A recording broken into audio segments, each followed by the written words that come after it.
Bom dia a todos. Eu vou dar início à apresentação do nosso trabalho. O grupo escolheu como tema a infraestrutura e o funcionamento do canal de Suez. É um canal muito comentado recentemente, devido ao fato de um grande navio ter encalhado.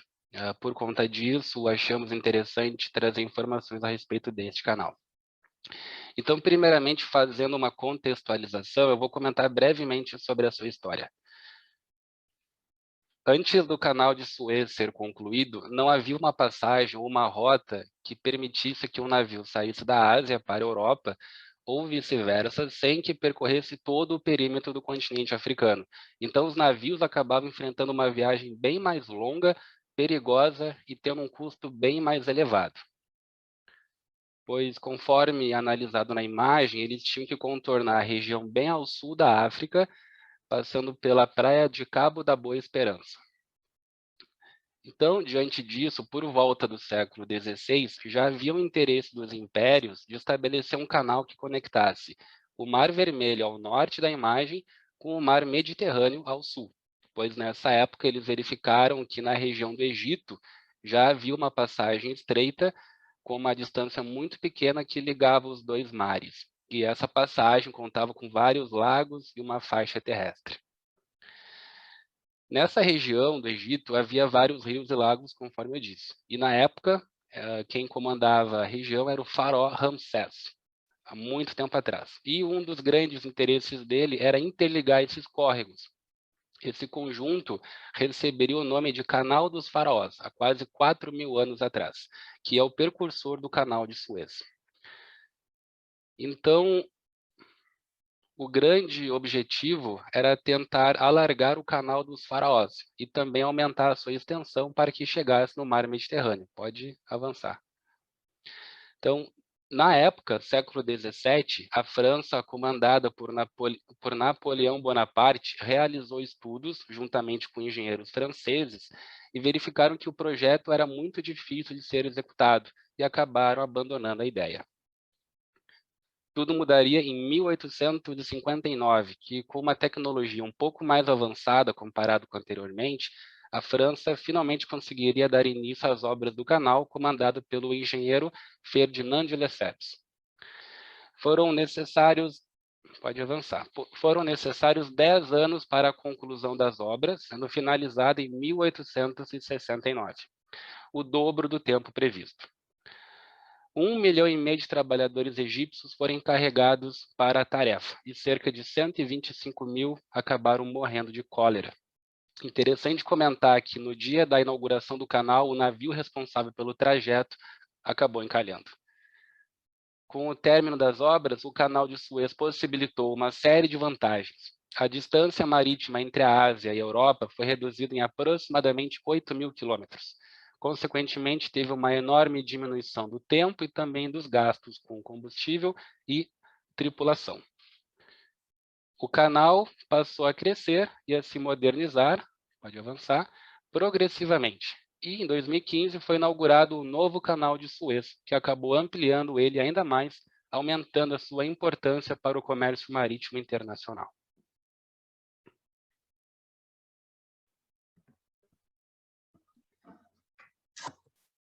Sobre a estrutura do canal, pode passar. Bom, como foi falado, ele passou por diversas ampliações e reformas ao longo dos anos, e atualmente as dimensões gerais dele são de 194 quilômetros de extensão, 205 metros de largura e 24 metros de profundidade. Outra característica importante de salientar é que ele não possui eclusas, como, por exemplo, o Canal do Panamá. Eclusas são mecanismos para quando existe um desnível entre uma ponte e a outra do canal, para tu conseguir levar o navio como se fosse um elevador, levar para o nível adequado do mar, no caso, né? Mas como as duas pontas possuem um desnível praticamente desprezível em termos de embarcações, navios, não é necessária essa tecnologia. Aqui a gente tem seções transversais do canal, tem duas situações, uma em que é o trecho de via única e outra em que foi construída uma nova via ao lado da antiga via existente. Aqui, enfim, tem bem detalhadas as dimensões, a gente pode reparar ali que realmente são 24 metros de profundidade. Enfim, está bem detalhado mesmo. Pode ir seguir. Falando um pouco sobre a grande reforma, né, que foi a última ampliação do canal, que foi feita em 2015. Nessa imagem é bem visível a ampliação, são duas fotos de satélite, sendo uma de 2014 e outra de 2016. Então, nesse ano de reforma, a gente pode ver que foi feita nesse trecho uma nova via ao lado da original. Foram 35 quilômetros dessa nova via. Em outros 37 quilômetros foram feitas ampliações em termos de profundidade e largura. E essas reformas possibilitaram aumentar a capacidade de tráfego. Por exemplo, a capacidade diária praticamente dobrou, de 49 para 98. Não que realmente efetivamente seja utilizada essa capacidade, mas atualmente ela existe para esse nível. E tempo de travessia e tempo de espera também foi reduzido consideravelmente. Tempo de espera de 8, 10 para mais ou menos 3 horas e de travessia de 18 para cerca de 11 horas. Pode ir seguir. Aqui tem uma evolução das seções transversais do canal ao longo dos anos. Por exemplo, há 100 anos atrás, em 1920, a área da seção transversal correspondia a 1.000 metros quadrados. Hoje em dia são mais de 5.000. A profundidade do canal também dobrou, de 12 para 24 metros. Então, mostra que o canal foi se adaptando à capacidade de carga dos navios ao longo dos anos. Pode ir, sim. E aqui eu trouxe uns dados do Suezmax, que seria um navio hipotético que mostra qual seria a capacidade máxima de travessia do navio, qual seria o maior navio que consegue trafegar no canal. Esse navio possuiria 20,1 metros de calado, que é a parte abaixo do nível do mar, um comprimento de 400 metros, mas tem aquele asterisco porque, em alguns casos, eles podem superar esses 400 metros, só precisa de uma autorização especial com a empresa que gerencia o canal e tu consegue atravessar um navio maior que 400 metros. Em termos de largura, ou boca máxima, seriam 77,5 metros de máxima, só que com essa largura de 77 metros, tu não consegue atingir o calado máximo, tu tem que ter um calado de no máximo 12 metros. E para tu conseguir atingir os 20,1 metros de calado que eu coloquei no início ali, seria no máximo uma largura de 50 metros. Isso devido à reforma da seção transversal. E quanto à altura, são 68 metros acima do nível da água, ou do mar. Esse limite se dá pela ponte que atravessa o canal, que é inclusive essa que está na imagem. Então fica delimitado nessa altura devido à ponte. Seria isso.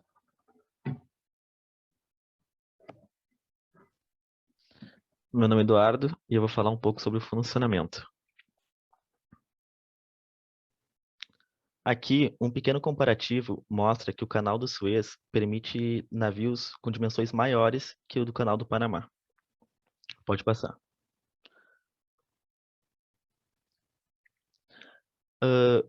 A gente fez uma pequena simulação de travessia que quem quiser pode fazer também, consultando o site da fonte, é o site oficial do canal do Suez. Pegamos um navio de container com 150 toneladas, 15.000 containers, cálado de 16 metros e boca de 40 metros, e o total do custo da travessia foi de $172 mil. Esse é o custo aproximado de qualquer travessia que passar pelo canal do Suez. Pode passar. Eu vou falar um pouco sobre a entrada no canal do Suez. Como o colega Tobias falou, não há eclusas, devido ao terreno ser plano e a diferença de nível do mar entre cada extremidade ser muito pequena. Por isso, é esperado que os navios comuniquem via rádio pelo menos a 15 milhas de distância de Porto Said, que é a cidade do Egito localizada na costa do mar Mediterrâneo. É interessante ressaltar que uma pesquisa feita em 2012 pelo Journal of Coastal Research apontou que, como o canal não tem comportas marítimas, os portos nas extremidades estariam sujeitos ao impacto repentino dos tsunamis do Mar Mediterrâneo e do Mar Vermelho. Também, novas regras que entraram em vigor em 1º de janeiro de 2008, que visam organizar o trânsito das embarcações aprovadas pelo Conselho de Administração da Autoridade do Canal de Suez, o SCA, essas alterações visam melhorar o trânsito no Canal de Suez. Algumas das alterações mais importantes foram que permitem que os navios com calado de 19 metros passem, aumentando a largura permitida de 32 para 50 metros.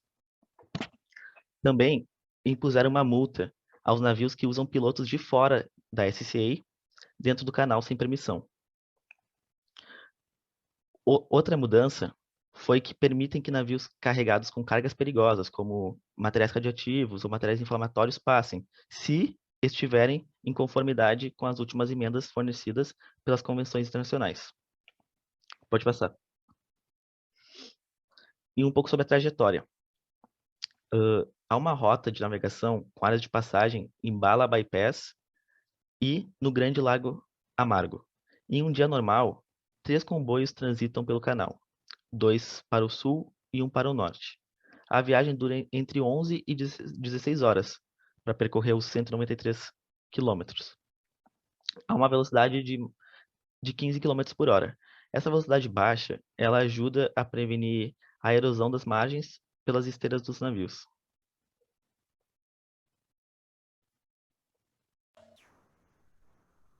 Agora eu vou falar um pouquinho dos aspectos econômicos do Canal de Suez.